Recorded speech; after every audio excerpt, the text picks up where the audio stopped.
For a review of what's making the headlines in the papers this morning, of course, local and international. Let's bring in right away a RISE analyst that I have this morning, Emmanuel Ezekiel, who, of course, was formerly a columnist with the Vanguard. Still a columnist. Still a columnist. Former political editor of Vanguard. Okay. Glad to have you join me this morning, yes, nice. Emmanuel. All right, let's start with our this day sister publication. This day newspapers. On its front page this day, it says, in unprecedented feat, Nigeria raises more than over $900 million in domestic FGN US dollar bond. They're saying this is to strengthen the market. Tinubu rises to Maiduguri flood disaster, promises to assist state others evacuation. We're going to look at this because so many papers have this on the front of their pages. When we come to international, we'll look at Harris Trump outlines starkly different visions, intense high-stakes U.S. debate, and INEC is speaking this morning at mock accreditation. Yakubu promises INEC will protect voters' choice in Edo polls. And then on the top mast, Tinubu reiterates fuel subsidy removal was to free up resources for critical investments. And the middle calls for stronger collaboration to bolster banking sector. UBA GMD Alauba hails Cardoso. You want to look at which stories now? The unprecedented feat, raising of over 900 million in domestic FGN US dollar bond, and then maybe Yakubu promising voters choice in Edo poll, and maybe Tinubu reiterating subsidy removal was to free up resources for critical investments. The argument has been, where is the balancing? Because manufacturing is suffering, companies are suffering, businesses are suffering, the nation is suffering. I mean, high cost of living, it's going up and up. It seems to have no ceiling. So why is the balancing, Emmanuel? First of all, on the dollar bonds, and I think this they really captured it, is an unprecedented feat, and it shows the level of confidence the international markets have on Nigeria, because dollar bonds are bonds issued in dollars in Nigeria, and allowing foreign investors, local investors, or whosoever to invest in them. Going by what the authorities did say yesterday, the dollar bond was oversubscribed by about 180%. It shows the confidence, as I said earlier, that the investors, foreign investors, do have in Nigeria. But my concern is that is again raising the debt profile of Nigeria. Nigeria's, before now, the total debt stock was about 91 trillion naira. I think it's gone up, it's about 121. Yes, okay. Now, if it's about that, I think when I did a calculation some time ago, I discovered that every Nigerian has a debt burden on his head of about 500,000 naira. A child that is being born today has a debt burden on his head of 500,000 naira. It's half a million. Which is going to be discharged one way or the other so it draws concern. My concern is, what are you applying this loan for? What are you going to use this loan for? Whatever way it's captured by the authorities, it is the fear by many Nigerians is that these debts are not being well utilized. That's always a sticking point. Yeah. Even, what's his name? Bill Gates talked about it when he said that Nigerians are not paying taxes enough because they feel that the government is not using these monies for the purposes that should better their lives. And also, one must also bring into consideration, I don't know, because I like to go by the law, whether this debt stock was also authorized by the National Assembly. We have committees on local and foreign debts in the National Assembly, which are supposed to give authorization to any loan being taken by the Nigerian government. So whether this was done, it's off, because I didn't hear of it. Yep. I didn't hear of it. So that's my concern. All right. The utilization of the loan and the burden it's going to bring on the Nigerian on Nigerians as individuals. So positive here being a feat, unprecedented. Yeah. And then the downside of it. Tinubu reiterates fuel subsidy removal was to free up resources for critical investments. He's doubling up on this fuel increase, fuel removal. Your sense? Well, it's unfortunate. Doubling down. Yes, because the president made what everybody, even his political aides, even his associates, are lamenting. Today, you had the Ona Okakanfo of Yoruba land, that's Are Adams, criticizing Asiwaju, saying that Nigerians are suffering. The other day, you had Tinubu's poster boy, Joe Igbokwe, lamenting.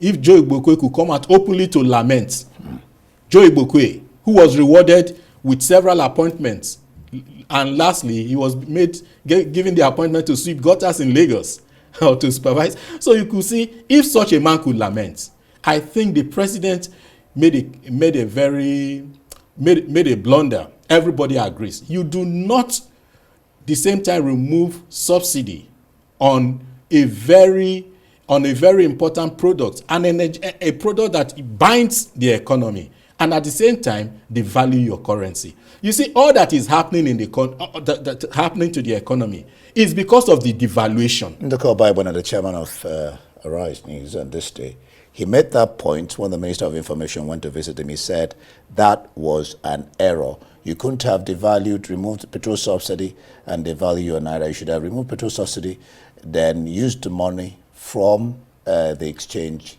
for the funds from there to prop up, the foreign currency. But you did them at the same time, and that was a mistake. Because you see, it is not as if the oil is rising up in the international markets. You even see, surprisingly, the OPEC is making an effort to stabilize prices because it's cutting down on production. At a time we are entering the winter season, when oil prices are supposed to be rising, but OPEC is now maintaining its production so as to stabilize prices. So there is no argument as to say that we are hedging Nigeria's crude or petrol in Nigeria on the international markets. It's a failure of government. Government says that it is because of smuggling. But who are the smugglers? Don't we have customs? We should have customs to be able to stop those who are smuggling. That has always been my argument. When it was started that they were going to remove subsidy because some people are reaping Nigeria, and I said, who are there? Are they ghosts? Can't we get them and stop that? All right, let's go to Daily Trust. It has some stories. Ajero's arrest, violation of trade union. Ajero's arrest, violation of trade union freedom.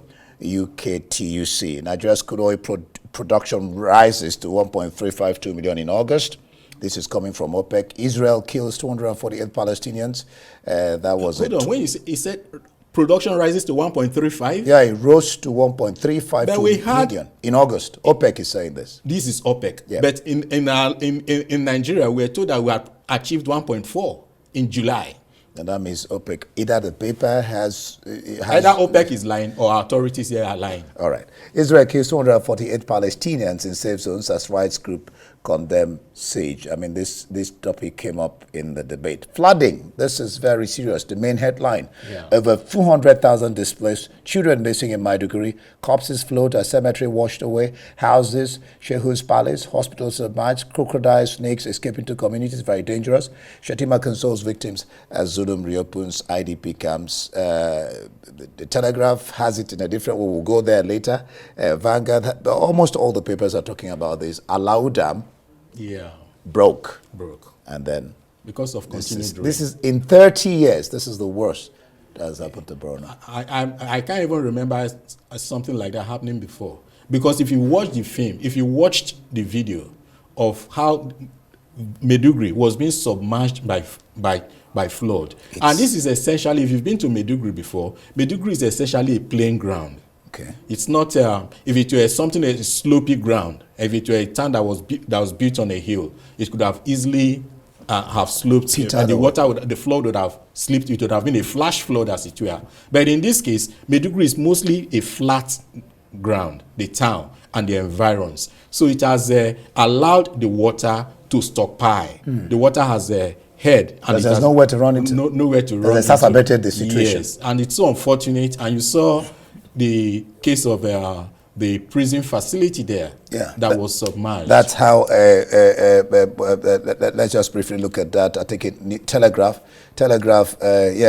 talked about it. Let's see the headline in Telegraph. Telegraph says, inmates, Borno flood, Telegraph, let's look at Telegraph.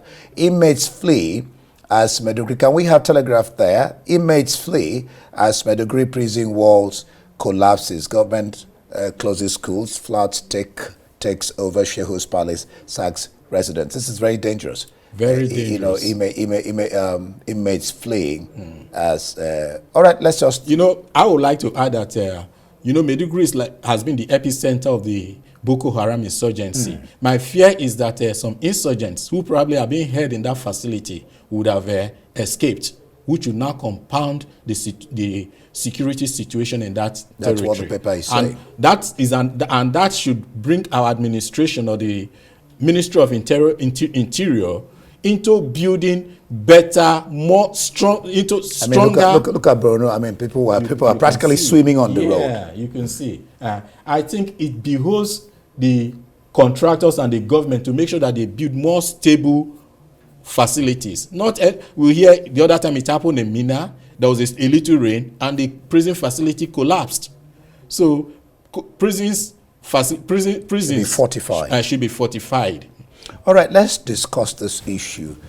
Some other papers have it too, but Telegraph has it. Labour leader not above. Vanguard also has it, so you can flash between Vanguard and New Telegraph. Labour leader not above the law, says presidency, refutes human rights abuse allegation by UK's TUC as NLC warns federal government against further actions to silence Labour. Ajero to undergo medical checks. This is coming from the NLC. He said, what do you make of this imbroglio? Ajero, nobody is above the law, AFG. Actually, the event he was supposed to attend in the UK TUC, they were watching what was happening live, and they were actually discussing it on the white screen, and they were saying their hearts go out to Ajero. This shouldn't be happening in a country like Nigeria where human rights should be observed. It's a sad narrative, and it inevitably exposed the situation in Nigeria to the international community. This was something that people, human rights activists, civil rights activists, and so have been campaigning against the increasing decimation, the increasing encroachment of rights of private individuals. And it's unfortunate. What makes the Joe Ajero incident so unfortunate is that this was a man you saw with the president. He negotiated the minimum wage with the president, apparently to the disenchantment of the majority of the working class. Ajero had gone to that negotiation insisting that they were not going to go away with anything less than a six-figure sum. 250,000 actually. Yeah. They insisted. There was a time the government was, we were hearing something like 100,000 and 150,000. He said they were not going to go, and the government was insisting on 70,000. He was insisting that they were not going away with anything less than a six-figure. But unfortunately, and you saw when that last negotiation that broke, that cemented the agreement, you saw him with the president taking pictures. So 2 days or 2 weeks later, you now started hounding him as a terrorist or a terrorist financier. So what image does it portray? It portrays the fact, it gives the impression that you cannot hold on to relationships. You cannot hold on to. So when there's likely to be a new labor issue, Ajero is not likely to go there with an open heart.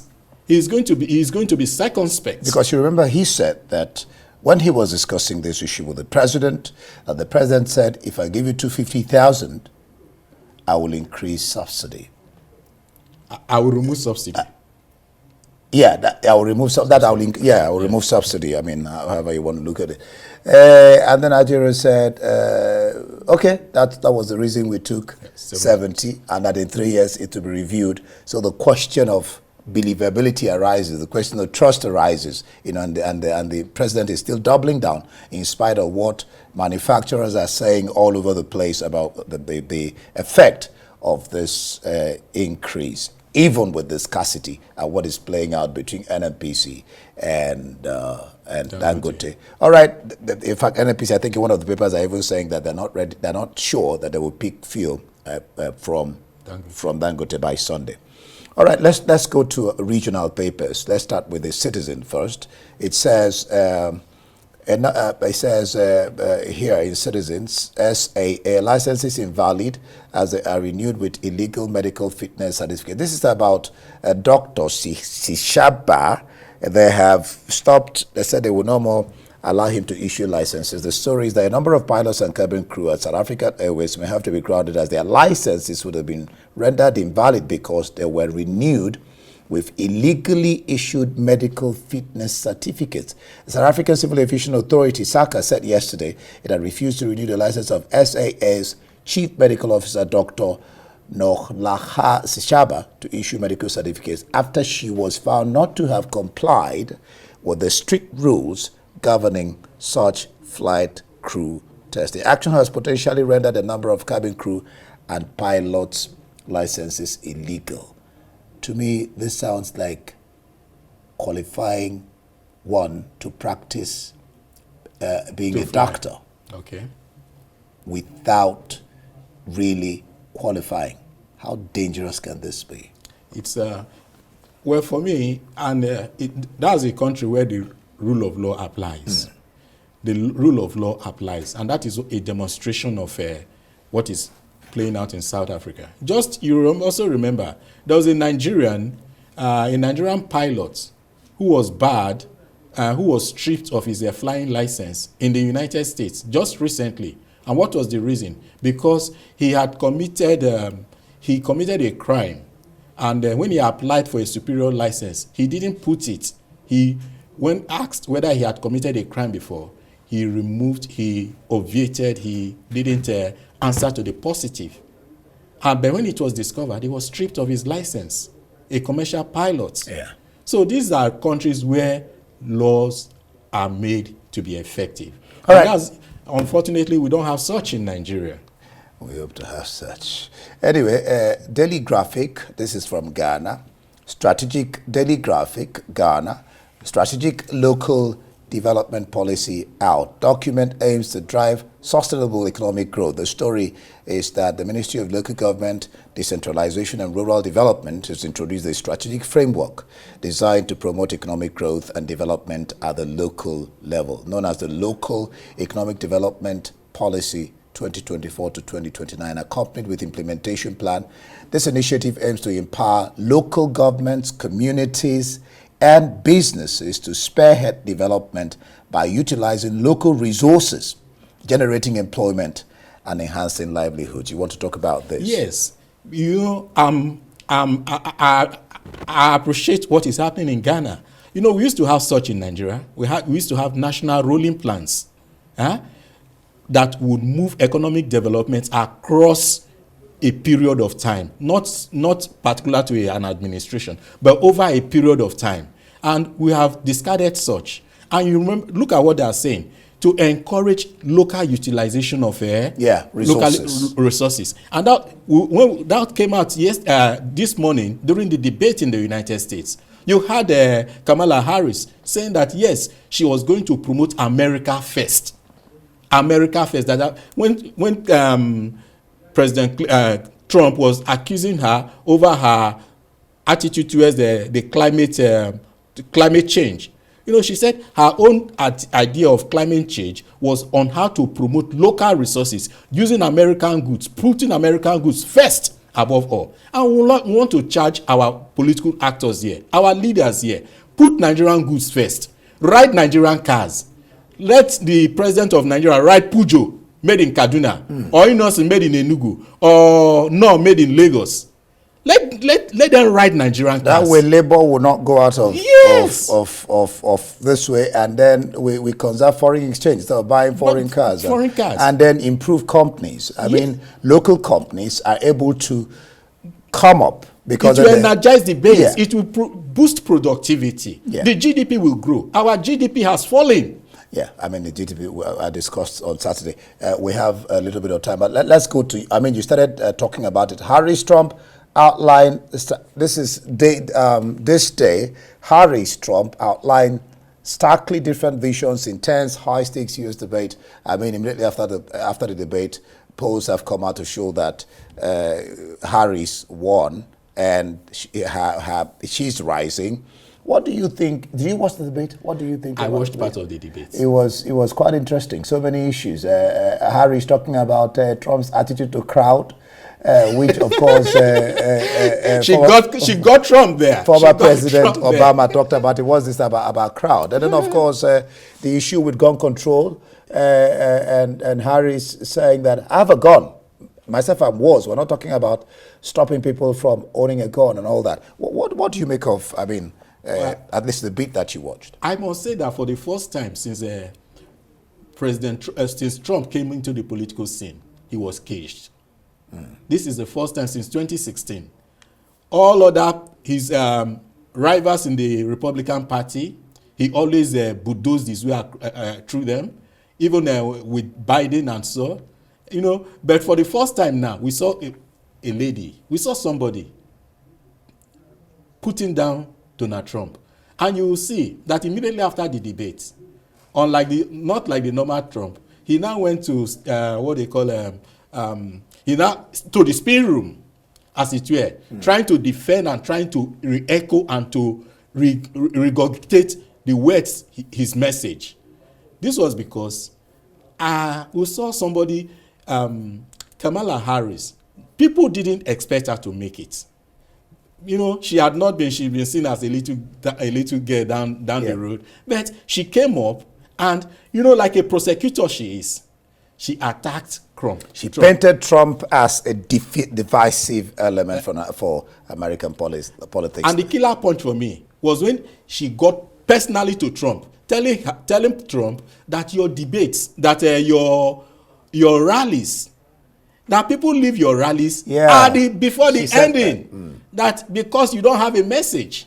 So it's so ironic. He doesn't talk about that. I mean, he told them that you will never see Trump talking about you. He was telling the people Trump was always about himself. All right, Emmanuel, we'll leave it there. But before we go, the Times, just briefly, Kyiv to go ahead to strike deep into Russia. This has been a talk. They're saying that America is likely to allow Kyiv use weapons to now strike into Russia. And there's this story on PM faces calls, that's the Guardian now, PM faces calls to aid poorest on winter fuel cut approved. This has been an ongoing issue.